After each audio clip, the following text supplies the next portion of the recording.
बेटी का dance viral होने पे बाप ने गैरत के नाम पे बेटी को जान से मार डाला। जब दोस्त ने उस आदमी को दिखाई वीडियो तो उसका सर शर्म से झुक गया। जो गैरतमंद बाप हैं जो हमारी रियासत में मौजूद हैं, उन गैरतमंद बापों को चाहिए कि अदालतों का रुख इख्तियार करें। किसी उलमा इकराम में से, किसी रियासत में से, किसी सियासतदान में से किसी ने कोई एप्लीकेशन दी?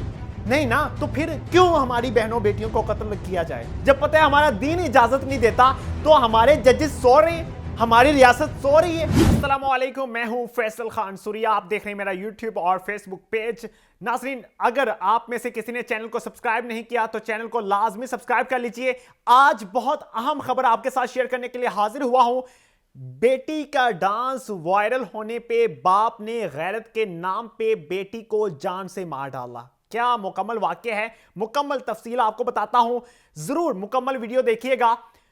बहुत से लोग ये सोचते हैं कि अगर हम टिकटॉक पे, स्नैक वीडियो पे या फेसबुक पे अपनी वीडियोस अपलोड करेंगे, बहुत सी लड़कियों की ख्वाहिश होती है कि हम वीडियो को अपलोड करेंगे तो हम वायरल हो जाएंगी और हमारी फैमिली में इज्जत बढ़ जाएगी और पूरी दुनिया में इज्जत बढ़ जाएगी। और ऐसा कल्चर बन भी चुका है, चूंकि बहुत से ऐसे चैनल्स बन चुके हैं यूट्यूब पे जहां पे आप देख सकते हैं। सबसे बड़ा चैनल जो सिस्ट्रोलॉजी है, जो 5 बहनें आती हैं सामने और वो हल्ला गुल्ला करती हैं अपने बाप के साथ, अपनी मां के साथ, दोस्तों के साथ, तो वो सभी देखते हैं। मिलियंस में उनके व्यूवरशिप है।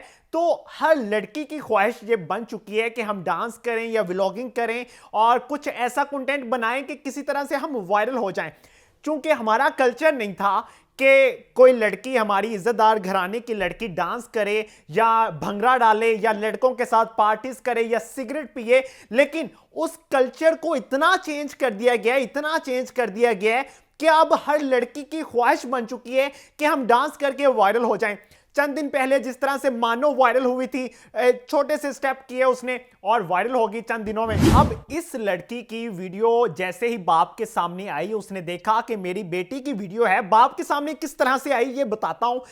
बाप के सामने इस तरह से आई, चूंकि ये 4 सदा के रहायशी थे और बाप का जो दोस्त था, उस शख्स ने उस आदमी को बताया कि तुम्हारी बेटी की वीडियो वायरल हुई है, क्या तुमने देखी है? तो जब दोस्त ने उस आदमी को दिखाई वीडियो तो उसका सर शर्म से झुक गया। और आप जानते हैं कि इस जो इलाकों के लोग हैं वो किस तरह की तरबियत रखते हैं। वो तो बहुत गैरतमंद होते हैं, बहुत इज्जतदार होते हैं। और लेकिन बदकिस्मती ये, हम जिस मुआशरे में पैदा हो गए हैं वो मुआशरा समझ नहीं आ रहा कि उसका कल्चर क्या है। कभी इंडियन को फॉलो कर रहे होते हैं, कभी वो यूरोपियन को फॉलो कर रहे होते हैं, कभी वो किसी को फॉलो कर रहे होते हैं। समझ नहीं आ रहा कि हमारा दीन ईमान है क्या, हम कौन सी नस्ल से ताल्लुक रखते हैं, हमारा कल्चर क्या है, हमारी तरबियात क्या है। कुछ समझ नहीं आ रहा। हम एक लाइन के पीछे नहीं चल रहे, हम एक लाइन पे नहीं चल रहे। हमारी पटरी कभी इधर जा रही है, कभी इधर जा रही है। हमारी ट्रेन कभी कोई रास्ता इख्तियार कर रही है, कभी कोई रास्ता इख्तियार कर रही है। अगर हम इस्लाम को देखें, बेहयाई से मना किया गया। फिर हम जब हमारे घरों में देखा जाए, इंडियन ड्रामे चल रहे होते हैं, फिल्में हमने गोरों की देखनी होती हैं। तो भाई, जब आप एक कल्चर के मुताबिक नहीं चल पा रहे, आप वो माहौल प्रोवाइड नहीं कर रहे अपने बच्चों को, तो आप किस तरह से ये सोच सकते हैं कि आपका बच्चा पाकिस्तान में रहते हुए वो काम करे जो आप चाहते हैं? या तो आप उसको माहौल ऐसा प्रोवाइड करें, दीनी माहौल हो और ना उसका घर से बाहर आना जाना हो, हिजाब उस बच्ची ने करना हो और सब ऐसे मामलात हों जैसे दीन के मुताबिक होते हैं। तो फिर आप उम्मीद भी लगा सकते हैं कि भाई मेरी बेटी कभी इस तरह की हरकत नहीं कर सकती।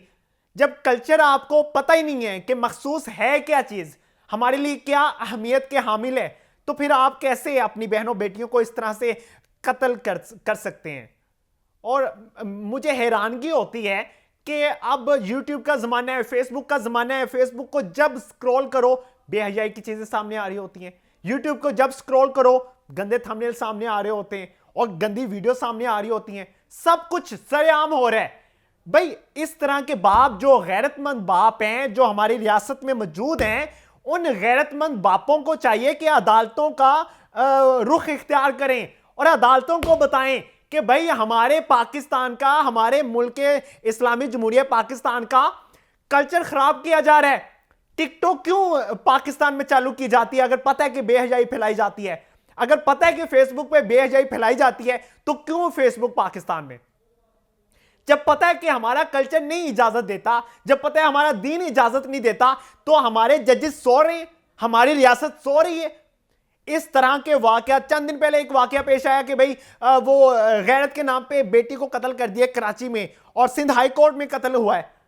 क्यों किया था? सिर्फ इस वजह से कि भाई बेटी ने भाग के शादी की थी। जब इन बापों की गैरत इतनी ही ज्यादा है तो बाप उस तरह का माहौल भी प्रोवाइड करे अपनी बेटी को, अपने बच्चे को, कि मेरा बच्चा बाहर कदम ही नहीं रख सके। फिर अब जब साथ वाले घर में मुजरा चल रहा हो और आपके घर में कुरान पाक की तिलावत चल रही हो, तो ऐसा नहीं है कि आपका बच्चा उधर मुंह नहीं मारेगा। आप ऐसी सोसाइटी में रहें, ऐसी वो दुनिया में रहें जहां पे आप चाहते हैं कि मेरा बच्चा यही काम करे। बहुत माजरत के साथ मुझे ये अल्फाज इस्तेमाल करने पड़े क्योंकि हमारे कल्चर को इतना तबाह बर्बाद कर दिया गया है, हमें समझ नहीं आ रहा कि हमारा कल्चर है क्या। फिर इस तरह के वाकयात पेश नहीं आएंगे तो फिर क्या होगा? आप क्या सोच के बैठे हुए हैं कि पाकिस्तान बहुत बेहतरी की तरफ जाएगा? ऐसा मुमकिन नहीं है। जैसा माहौल देंगे वही सब कुछ आपके सामने आएगा। और मैं उम्मीद करता हूं कि इस वीडियो को ज्यादा से ज्यादा शेयर किया जाए। अगर उलमा इकराम की तादाद पाकिस्तान में ज्यादा है, पढ़े लिखे लोग हैं, दीन फैलाने वाले लोग हैं, तबलीग करने वाले लोग हैं, तो भाई आप इन चीजों पे कंट्रोल करें। बेहयाई सबके सामने नहीं हो रही, मौलाना तारिक जमील के सामने टिकटॉक नहीं जाती होगी, उनको रिपोर्ट नहीं मिलती होगी, कोई एक दरख्वास्त दी हो अदालत में कि भाई टिकटॉक बंद करो, नहीं। किसी मौलवी ने, किसी उलमा इकराम में से, किसी रियासत में से, किसी सियासतदान में से किसी ने कोई एप्लीकेशन दी? नहीं ना। तो फिर क्यों हमारी बहनों बेटियों को कत्ल किया जाए? क्यों? यह सवालिया निशान है हमारे मुआशरे पे कि हम किस तरफ जा रहे हैं। इसी के साथ इजाजत चाहूंगा। अल्लाह ने के पास।